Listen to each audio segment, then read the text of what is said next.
और बुलेटिन में आज बात होगी बीजेपी की जन आशीर्वाद यात्रा की, जहां एक और मोदी की नई टीम बनने के बाद नए मंत्री लोगों के बीच जा रहे हैं और केंद्र की योजनाओं का प्रचार प्रसार कर रहे हैं। मरुधना में भूपेंद्र यादव की आज से जन आशीर्वाद यात्रा शुरू हुई। वो करीब 417 किलोमीटर का सफर करेंगे।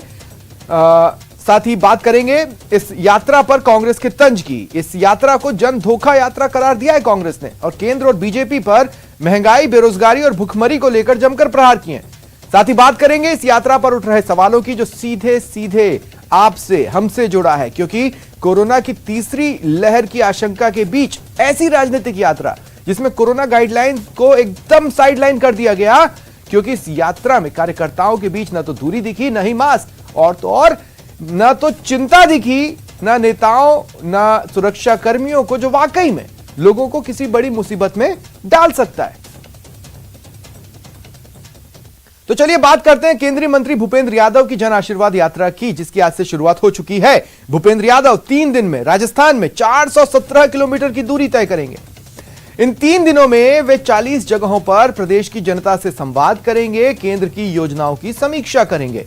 यात्रा की शुरुआत अलवर के भिवाड़ी से हुई। भिवाड़ी में जनसंवाद के बाद यात्रा तिजारा पहुंची, जहां कार्यकर्ताओं ने जोरदार स्वागत किया। फिर यात्रा किशनगढ़ पास पहुंची। यहां प्रदेश सरकार पर जोरदार हमला बोला गया। आशीर्वाद यात्रा में आके आपने मेरा मान बढ़ाया सर, और इस मान सम्मान से मैं बहुत अभिभूत हूं। परसों राजस्थान में झुंझुनू के खांडवा गांव में गया था और आज भिवाड़ी आया हूं। ये इलाका लगातार मैं घूमता रहा हूं। हमारे बालकनाथ जी भी बोले कि भाई सांसद हो गया, अलवर का क्या होगा। मैंने कहा महाराज जी, इसी साल से अलवर में ESIC का मेडिकल कॉलेज शुरू हो जाएगा। और अलवर तो मेरे को तो लगता है कि सौभाग्य के रूप में मेरे को अलवर मिला है, क्योंकि श्रम मंत्रालय में यहाँ के भिवाड़ी के विकास की, भिवाड़ी में रोजगार की संभावना की, भिवाड़ी में PF की सुविधाओं की, जब मैं मंत्री बना और संजय जी हमारे आए, और आने के बाद उन्होंने कहा कि अलवर में पहले से हमारा जो PF का क्षेत्रीय कार्यालय वो खुलना चाहिए। मैंने अधिकारियों के साथ मीटिंग कराई और उसी दिन कह दिया कि अलवर में अब आऊंगा तो क्षेत्रीय कार्यालय का उद्घाटन भी करूंगा। ये इलाका सैनिकों की धरती है, ये इलाका वीरों की धरती है। जब हम रेजांगला का दिवस मनाते हैं तो गुड़गांव के, महेंद्रगढ़ के, झुंझुनू के नहीं, अलवर के भी हमारे जवान चाइना के खिलाफ लड़ते हुए उस समय रेजांगला में शहीद हुए थे। उन शहीदों को नमन करके मैं आगे बढ़ता हूं। और मैं राजस्थान की जिस जन आशीर्वाद यात्रा में 3 दिन के लिए जा रहा हूं, ये जन आशीर्वाद यात्रा पार्टी और संगठन की यात्रा, और इसलिए मैं आपसे हाथ जोड़ के निवेदन करता हूं कि भूपेंद्र यादव जिंदाबाद के नारे मत लगाना।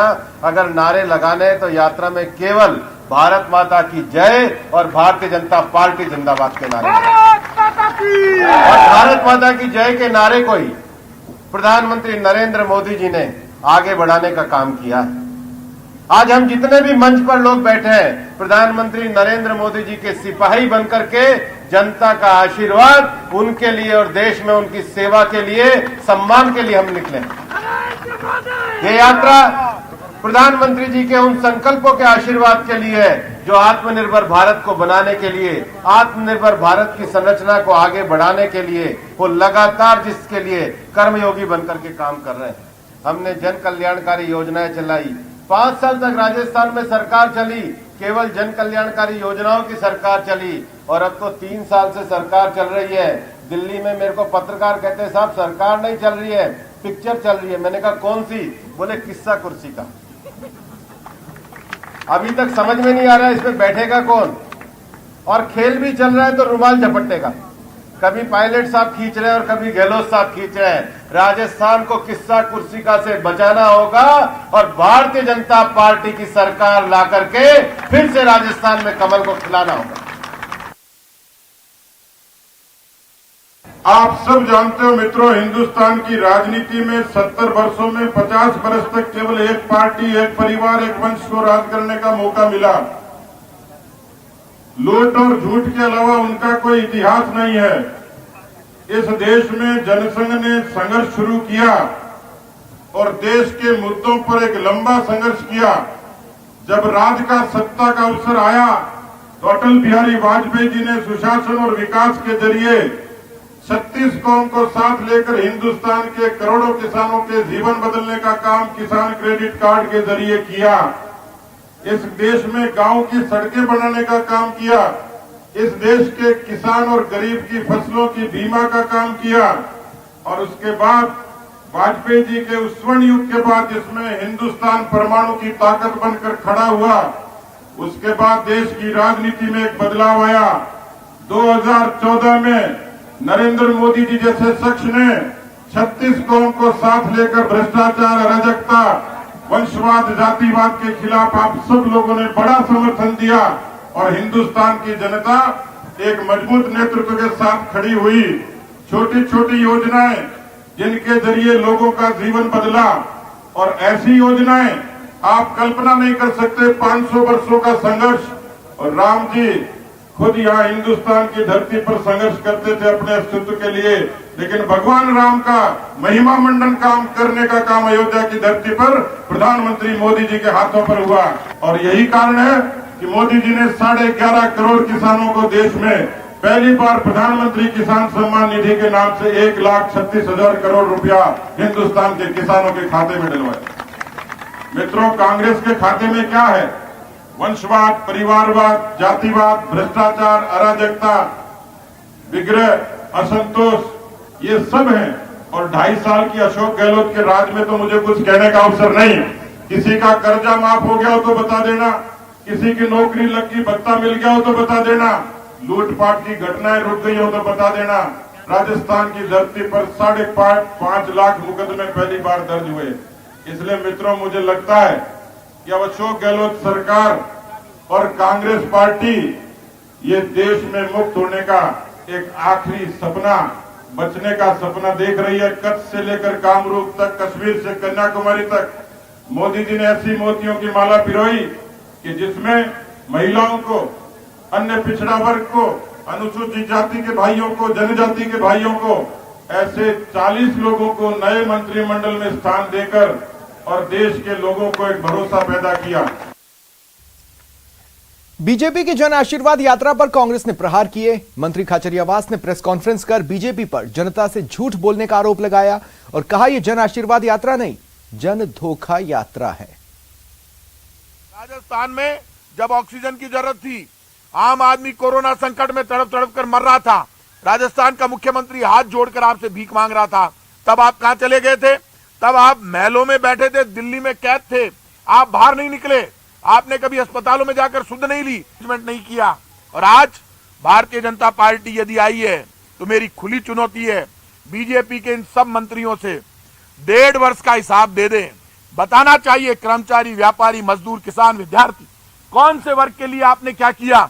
एक भी योजना आप लाए क्या? आपने तो पेट्रोल, डीजल, गैस सिलेंडर महंगा करके आम आदमी का जीना मुश्किल कर दिया। आज पूरा देश महंगाई से, भुखमरी से, बेरोजगारी से त्रस्त है, नौजवान दुखी और परेशान है।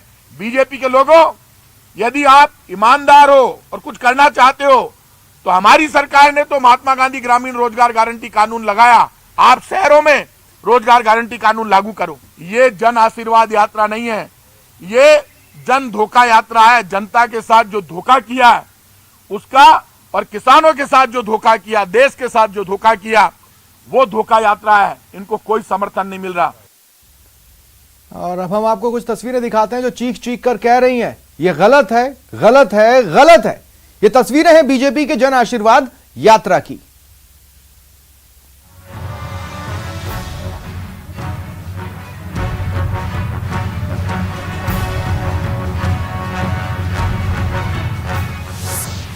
गाइडलाइन गॉन, नेताजी मौन, धज्जियां उड़ी, जिम्मेदार कौन? जन आशीर्वाद जोखिम में जन।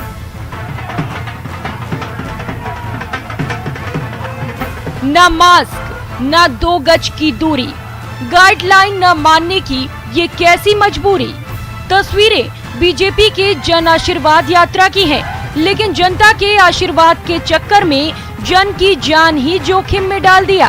देखिए जरा, एक से बढ़कर एक बीजेपी के दिग्गज नेता हैं, उसी पार्टी के जो कोरोना से लड़ने के लिए स्वयं सेवक तैयार कर रही है, लेकिन खुद कितने लापरवाह हैं, तस्वीरों में देखिए, सोचिए और समझिए। भिवाड़ी में इस मंच पर किसी ने भी मास्क नहीं पहन रखा और ना ही 2 गज की दूरी का ही ध्यान रखा, और तो और लोगों की भीड़ भी गाइडलाइन से ज्यादा है, और वो भी तब जब तीसरी लहर को लेकर लगातार चेतावनी दी जा रही है। अब कांग्रेस सवाल उठा रही है, पूछ रही है कि आखिर जन आशीर्वाद के जरिए लोगों की जान जोखिम में क्यों डाला जा रहा है। पंचायत राज चुनाव, इनकी यात्रा, कोरोना संकट बड़ी चुनौती है। अब केंद्रीय मंत्री यात्रा पर निकले, पूरी भीड़ इकट्ठी हो रही है, तो ये इनको हम सब की जिम्मेदारी है ये तय करना, सोचना, और वो सोच बीजेपी की नजर आ रही है। बीजेपी वोट के लिए कुछ भी कर सकती है, चाहे इनसे झूठ बुलवा लो, सुबह से लेकर रात तक ये झूठ बोलने में, झूठे आंकड़े देने में मास्टर है, वो काम बीजेपी कर रही है। लेकिन जनता राजस्थान की इनका असली चेहरा पहचान गई है। ये जन आशीर्वाद यात्रा नहीं है, ये जन धोखा यात्रा है। कोरोना के लिए गाइडलाइन पूरे राजस्थान में एक समान है, तो भारतीय जनता पार्टी के लोग जन आशीर्वाद यात्रा के नाम पर हजारों लोगों की भीड़ इकट्ठी किस आधार पर कर रहे हैं? कानून की नजर में भी फर्क है क्या? कांग्रेस सवाल पूछ रही है और सवाल जायज भी है। सवाल है कि क्या यात्रा के दौरान गाइडलाइन की धज्जियां नहीं उड़ाई गईं? क्या बीजेपी के नेताओं ने कोरोना गाइडलाइन को नहीं तोड़ा? नेताओं को जनता की जान जोखिम में डालने का अधिकार किसने दिया? न्यूज़ 18 राजस्थान के लिए बाबू धाल के साथ सुधीर शर्मा, जयपुर।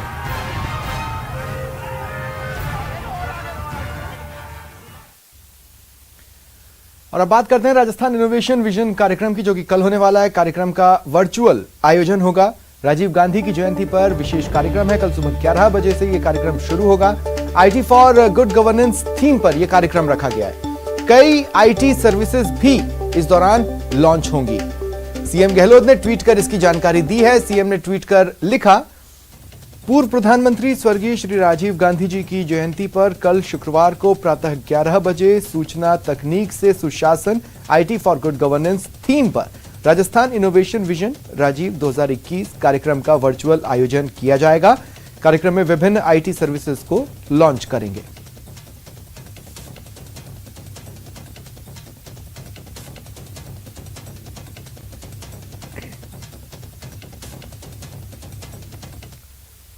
ब्रेक के बाद स्वागत है आप सभी का। पिछले पंचायत चुनाव में बीजेपी से पिछड़ने वाली कांग्रेस ने इस बार जीत का फुल प्रूफ प्लान तैयार किया है। कांग्रेस जो जीता वही अपना के फॉर्मूले पर काम करेगी, यानी कांग्रेस टिकट न मिलने पर बागी हुए कांग्रेस के नेताओं के खिलाफ कोई कार्रवाई नहीं करेगी, क्योंकि जीत कर आए ऐसे बागी आगे कांग्रेस को मजबूत करने में भूमिका निभा सकते हैं। कांग्रेस की बागी नीति, कार्रवाई नहीं, काम आएंगे बागी। जो कांग्रेस विचारधारा के लोग होते हैं वो जीत के अगर आते हैं और आवश्यकता पड़ती है हमें अगर बोर्ड बनाने की, प्रधान बनाने के लिए, तो उन लोगों का सहयोग भी मिलता है। सुनने में भले ही ये अटपटा लगता हो, लेकिन कहते हैं कि राजनीति में सब कुछ जायज है। इसलिए जिला परिषद और पंचायत समिति में बोर्ड बनाने के लिए कांग्रेस ने सारे रास्ते खुले रखे हैं। चुनाव के दौरान पार्टी अनुशासन न मानने वालों के खिलाफ कार्रवाई होती रही है, लेकिन मौजूदा पंचायत चुनाव के लिए कांग्रेस ने इस रणनीति को बदल दिया है और ये तय हुआ है कि बागियों को लेकर फिलहाल कड़ी कार्रवाई नहीं होगी। हमने रणनीतिक रूप से सिंबल भी नहीं देते हैं, हम सीटें भी खाली छोड़ते हैं अगर जरूरी होता है तो हमें लगता है।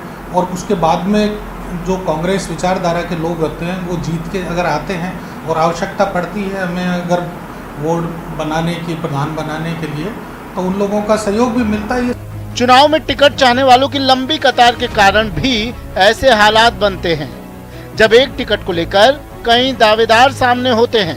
टिकट जो है वो हम प्रत्याशी एक को ही सिंबल दे पाते हैं और बाकी जो कांग्रेस के लोग होते हैं वो चुनाव तक टिकट मांगते हैं, फार्म भरते हैं, पर्चा उठा भी लेते हैं, कई बार पर्चा नहीं उठा पाते हैं तो उसके बाद में भी हम मनाने का उनको प्रयास करते हैं, पार्टी के समर्थन में आ जाते हैं।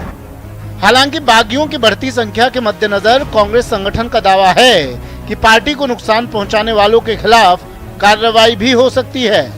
अगर रिपोर्ट मिलेगी उसके बाद में जो है कि अगर वो प्रभारी कहेंगे या कोई क्षेत्रीय जो विधायक या जो क्षेत्रीय नेता है वो कोई अनुशंसा करेंगे तो उस पर कार्रवाई भी की जाएगी। बहरहाल प्रदेश के 6 जिलों में जिला परिषद और पंचायत समिति में जीत के लिए हर पार्टी जोर आजमाइश कर रही है, लेकिन फिलहाल तय है कि कांग्रेस ने हर जीते हुए उम्मीदवार को अपना मानने की नीति तय कर दी है, यानी चित भी मेरी और पट भी मेरी।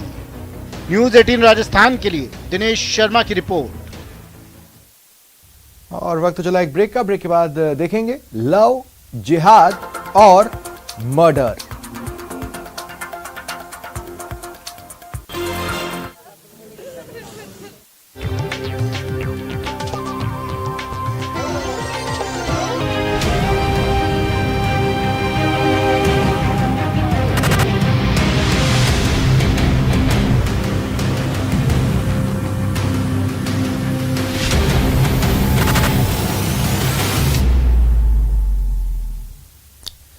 जयपुर के अस्तित्व में आने से पहले ही यहां पानी बचाने की इबारत लिख दी गई थी, क्योंकि यहां के राजाओं की सोच इतनी दूरदर्शी थी कि 1610 में ही आमेर के राजा मानसिंह प्रथम ने नाहरगढ़ और आमेर के पहाड़ों से उद्गम वाली द्रव्यवती नदी के बहाव को थामकर मानसागर झील बनाई।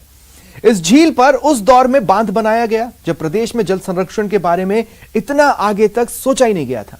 तब आमेर रियासत में निवास करने वाली जनता की आबादी भी उतनी नहीं थी, न ही पानी ज्यादा जरूरत उस वक्त थी, न ही पानी की ऐसी किल्लत कि उसके लिए बांध बनाने जैसे प्रयास किए जाएं।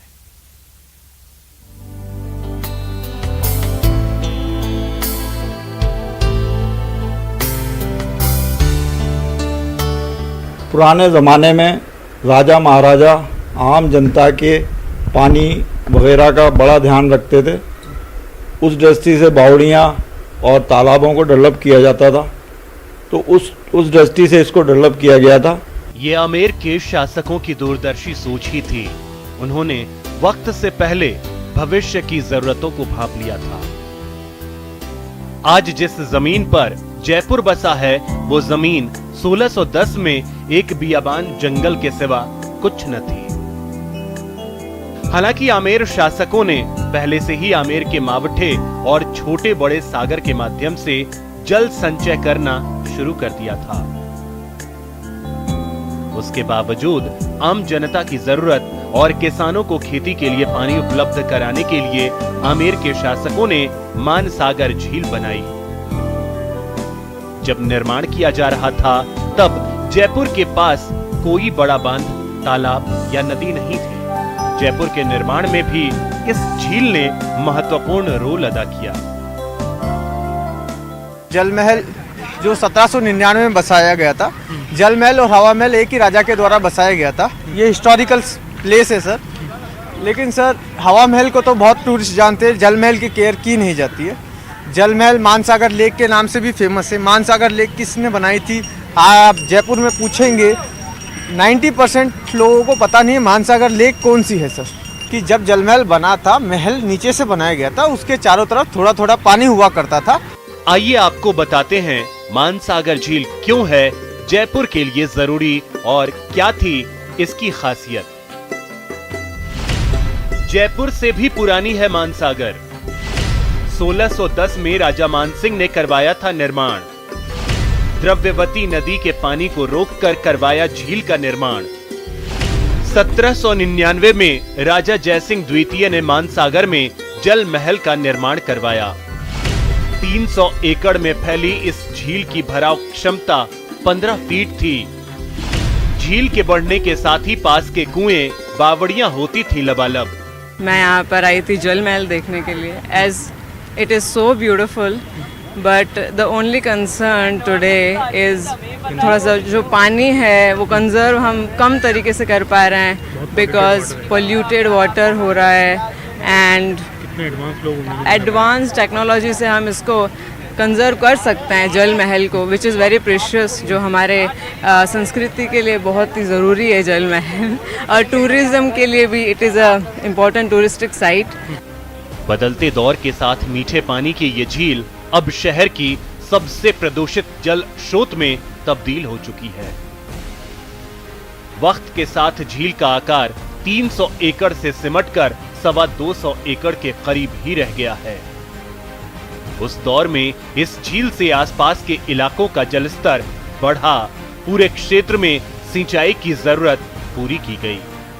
वाटर कंजर्वेशन हमें इसलिए देख इसलिए रहे हैं, जैसे अभी पानी जो है उसका रंग थोड़ा बदल रहा है, पानी का रंग बदल रहा है, धीरे धीरे पानी का थोड़ा सा पोल्यूशन की वजह से वाटर पोल्यूशन हो रहा है। हम ये चाहते हैं कि जो यहाँ पे जो टूरिस्ट आते हैं वो जो कचरा होता है वो इसके किनारों पे आप जैसे देख सकते हैं यहाँ पे काफ़ी कचरा पड़ा है, तो ये कचरा ना करे और अपने लेवल पे उसको कंजर्व करे, एटलीस्ट कचरा ना फैलाए, ताकि गवर्नमेंट की जो बाकी जो स्कीम चल रही है उसके थ्रू इस वाटर कंजर्व किया जा सके, इसको साफ किया जा सके, ताकि ये पानी हमारे पीने योग्य घरों में सप्लाई हो सके। हालांकि अब इस झील को प्रदूषण से बचाना अपने आप में एक बड़ी चुनौती है। पहले पहाड़ों का साफ सुथरा पानी इस झील में आता था, अब पूरे शहर का सीवरेज का पानी और गंदे नालों का रुख इस झील की तरफ है। आज भी इस झील के सामने कई चुनौतियां हैं, हालांकि उनके लिए काम किया जा रहा है, लेकिन ये अपने आप में सोचने वाली बात है कि जल संरक्षण को लेकर के जब मानसागर को बनाया गया तो उससे बहुत से बड़े काम ऐसे हुए जिससे न सिर्फ जयपुर बल्कि आसपास के लोगों को फायदा पहुंचा। कैमरा पर्सन भवानी के साथ में अरबाज अहमद, न्यूज़ 18 के लिए जयपुर से।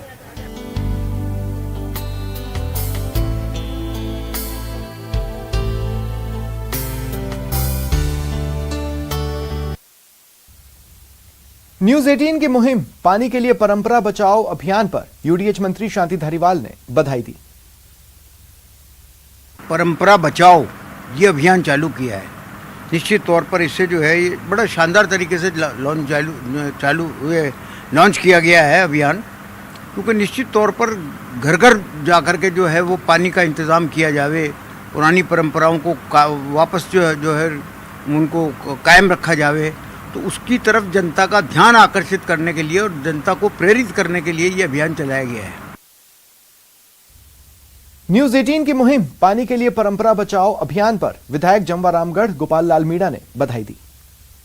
सबसे पहले तो मैं आपको धन्यवाद देता हूं कि आप लोगों ने उसके संरक्षण के लिए जो ये प्रोग्राम बनाया है, और इससे मैं समझता हूं कि सरकार को भी इस बात का पता लगेगा, और ये अगर आप इस मुद्दे को उठा के चलोगे तो निश्चित रूप से सरकार इसके ओर ध्यान देकर और इनका समाधान कर पाएगी।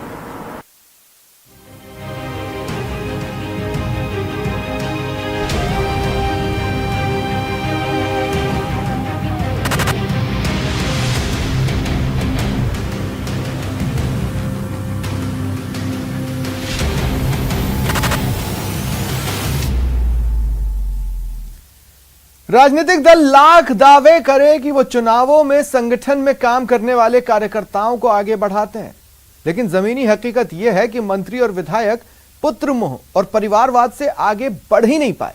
इसकी बानगी दिखाने के लिए हम आपको लिए चलते हैं भरतपुर।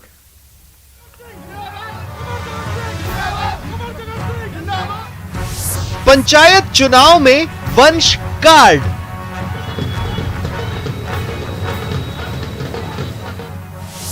परिवारवाद से कांग्रेस की नैया होगी पार।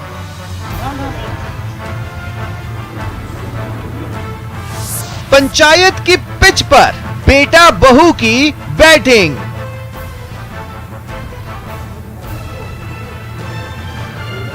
राजनीति में एंट्री के लिए पंचायत पहली सीढ़ी मानी जाती है। इसी सीढ़ी पर चढ़कर युवा कार्यकर्ता गांव से जिला और फिर प्रदेश की राजनीति में कदम रखता है, लेकिन राजनीति में वंशवाद का भूत इस कदर हावी है कि छोटे कार्यकर्ताओं का टिकट पाने का ख्वाब ही रह जाता है। भरतपुर में हो रहे पंचायत चुनाव में कांग्रेस में जमकर परिवारवाद देखने को मिला है। सालों मेहनत करने वाले कार्यकर्ता नाराज हैं, वहीं मंत्री और विधायकों के बेटा बहू पंचायत की पिच पर बैटिंग कर रहे हैं। से कांग्रेस से रहे हैं 10 पीढ़ियों से और कांग्रेस के साथ ही आंख बीच के जुड़े रहे हैं और कांग्रेस के साथ हमेशा कंधे से कंधा मिला के चले। लेकिन ये जो वर्तमान में जो एमएलए हैं हमारे बयाना से, वेड से, कामा से, भरतपुर से, इन्होंने अपने अपने पुत्रों को, पुत्र वधुओं को टिकट दे दिए हैं, अपनी मनमानी कर रहे हैं। तो आम कार्यकर्ता जो कांग्रेस से जुड़ा हुआ है हम जैसा, उसका क्या होगा? कांग्रेस में वंश कार्ड। मंत्री भजनलाल जाटव की बेटी और बहू को टिकट मिला है। बेटी सुमन वैर पंचायत समिति के वार्ड 12 से उम्मीदवार हैं। बहू साक्षी ने पंचायत वार्ड 5 से नामांकन दाखिल किया है। बताया जा रहा है कि मंत्री भजनलाल की बेटी और बहू में से एक वैर पंचायत समिति की प्रधान पद की प्रबल दावेदार हो सकती है, क्योंकि इस बार प्रधान की सीट एससी वर्ग के लिए रिजर्व है। ऐसा ही हाल कामा का भी है, जहां कांग्रेस विधायक जाहिदा खान अपनी बेटी और बेटे समेत देवरानी को टिकट दिलाने में कामयाब रही हैं। यहां सिर्फ जाहिदा के परिवार से कांग्रेस के 3 प्रत्याशी ताल ठोक रहे हैं। विधायक जाहिदा की बेटी शहनाज वार्ड 13 से निर्विरोध चुनी गई। बेटा साजिद खान पहाड़ी पंचायत के वार्ड 22 से उम्मीदवार है। देवरानी ताहिरा नंदेरा पंचायत के वार्ड 11 से चुनाव लड़ रही हैं। बात नदबई की करें तो यहां बीएसपी से कांग्रेस में शामिल हुए विधायक जोगेंद्र सिंह अवाना अपने बेटे हिमांशु अवाना को टिकट दिलाने में कामयाब रहे। स्वर्ण नगरी यानी जैसलमेर आज अपना 866वां स्थापना दिवस मना रहा है। अपने आन बान और शान के लिए विश्व विख्यात जैसलमेर 850 साल बाद अपनी खूबसूरती पर इतरा रहा है।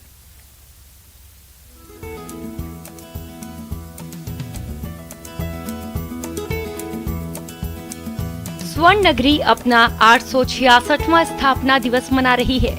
1156 ईस्वी में राजा जैसल देव ने इसकी स्थापना की थी। राजा जैसल के नाम पर ही इसका नाम पड़ा था जैसलमेर। सदियां बीत गईं, लेकिन इसकी आन बान शान पर कभी आंच नहीं आई। तमाम विदेशी अतिक्रमणकारियों से लोहा लेते हुए यहाँ के रणबांकुरों ने हमेशा इसकी रक्षा की और फिर साल 1970 के बाद से ही ये जिला बुलंदियों को हासिल करता गया। जैसलमेर के बाशिंदों की रग रग में देशभक्ति है, तभी तो 1965 और 1971 में पाकिस्तान के साथ हुए युद्धों में यहाँ के बाशिंदों ने सेना के साथ कंधे से कंधा मिलाकर सहयोग किया। भारत पर होने वाले हर आक्रमण का मुकाबला सबसे पहले जैसलमेर ने आज दिन तक किया है। उसका आप उदाहरण आजादी के बाद में 1965 का भारत पाक युद्ध, 1971 का भारत पाक युद्ध और 1998 का कारगिल युद्ध, जिसमें जनता ने और भारत ने खूब बेखूबी देखा है।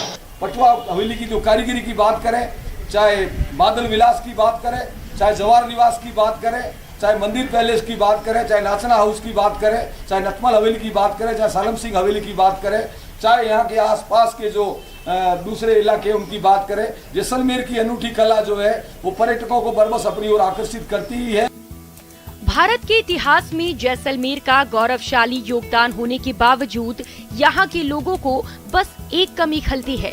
दरअसल संस्थापक राजा जैसलदेव की प्रतिमा आज तक नगर में स्थापित नहीं हो सकी है। समय समय पर मांग उठी, स्थानीय निकाय में निर्णय भी हुआ, लेकिन इसे अमली जामा नहीं पहनाया जा सका। गौरवशाली इतिहास रहा है। उसके उपरांत भी सबसे बड़ी यहाँ जो कमी खल रही है कि यहाँ के राव जैसल की आज तक 860 वर्ष में भी अपनी मूर्ति अश्वारूढ़ अष्ट धातु की मूर्ति की स्थापना हम नहीं कर पाए हैं। अभी एक आशा जगी है नगर परिषद जैसलमेर से कि वो शीघ्र ही अश्वारूढ़ अष्ट धातु की मूर्ति स्थापना करके देश और अपनी जनता को एक संदेश दे पाएंगे। जैसलमेर वासी यहाँ के बाशिंदे होने पर गर्व करते हैं। दुनिया भर में अपनी खूबसूरती को लेकर मशहूर स्वर्ण नगरी आज किसी पहचान की मोहताज नहीं है। उम्मीद यही है कि तरक्की की ओर अग्रसर जैसलमेर यूं ही दिन दोगुनी रात चौगुनी प्रगति करता रहेगा। श्रीकांत, न्यूज़ 18 राजस्थान, जैसलमेर। फिलहाल इतना ही। एक छोटे से ब्रेक के बाद मेरे साथ देखिए प्राइम डिबेट।